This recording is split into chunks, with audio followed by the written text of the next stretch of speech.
advocating for career freedom and supports the idea that choices made in high school no longer need to define your career prospects. He joins us now to unpack this further for us.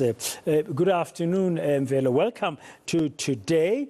So if I am a high school pupil today, my options are no longer really limited, I guess, to what I choose when I'm in grade 10. The world is a much bigger place.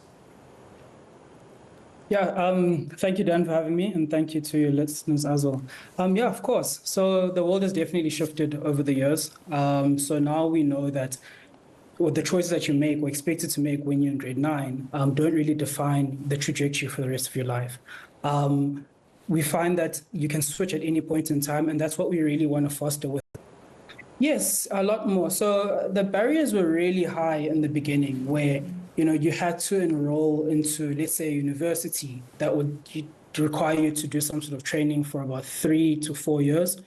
But we've seen quite a few boot camps and quite a few online coding schools, such as ourselves, that have come about, that have made that process a lot more easier for individuals, both from a cost perspective, but secondly, from a, requirements from your time as well. So we've seen that a lot of people that do lead more busy lives have struggled to be able to access things like coding or just coding courses generally. And as a result, we've created courses, and other coding schools have also created courses where you can participate almost in conjunction with you doing your career, your job, and you are able to access then the coding a lot easier.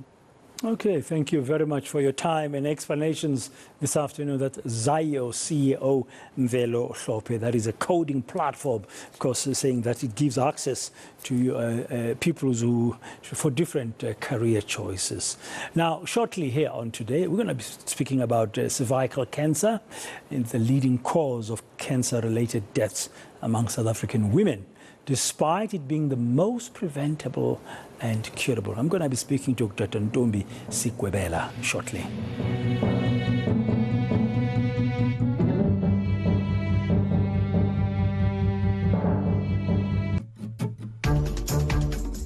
Wires don't connect on their own.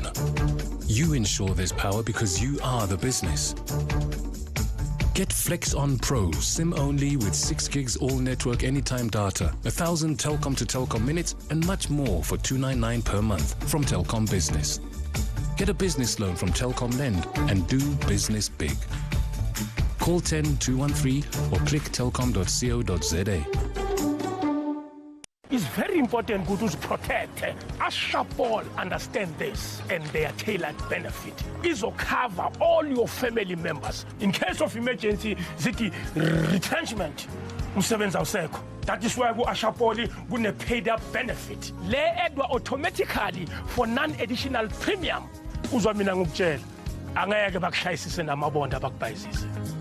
SMS yes to 40264 and we will call you back.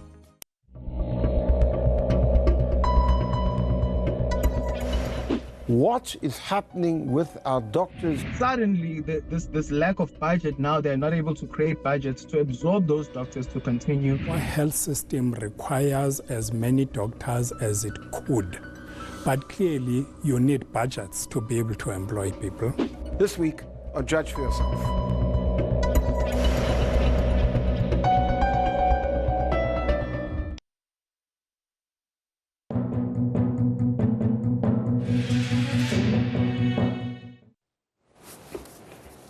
Hello again. Now, cervical cancer is the leading cause of cancer-related deaths among South African women.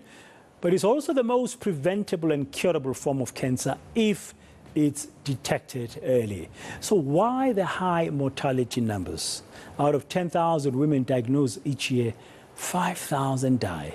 Low-income countries face many challenges in attempts to eradicate this disease. I'm joined now by Dr. Ntombi Sikwebela, Regional Director of an NGO called FIND, to elaborate on these problems and how we can eliminate the disease. Doc, good afternoon.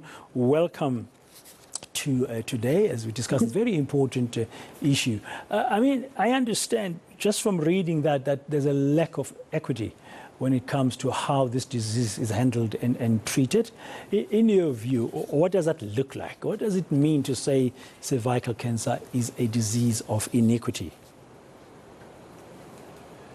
Cervical cancer, as you mentioned earlier, it's preventable and it's treatable. So it's of the cancers, it's one of the most manageable cancer.